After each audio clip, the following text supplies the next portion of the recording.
From a young age, I've always had a desire to teach and help other people.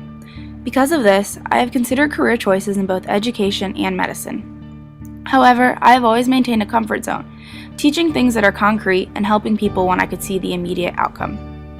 This trip has taught me that progress is not about measuring efficiency and results on a global scale and then comparing it to an industry standard, but instead, progress should be measured on an individual basis with a specific goal in mind.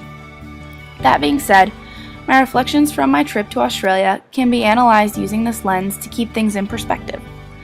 Our first stop in Sydney gave us time to explore in a city not much different from what you would find back home in the United States.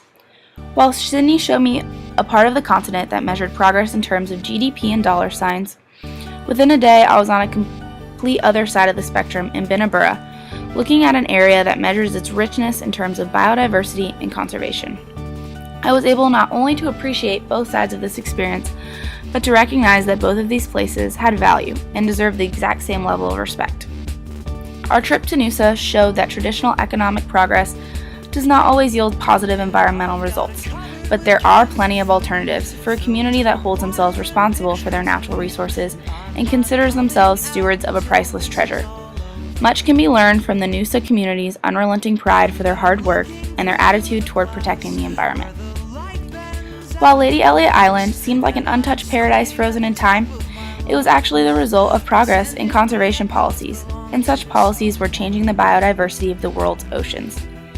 These changes helped to protect the reef and its inhabitants, while also allowing for reasonable and profitable economic exploitation.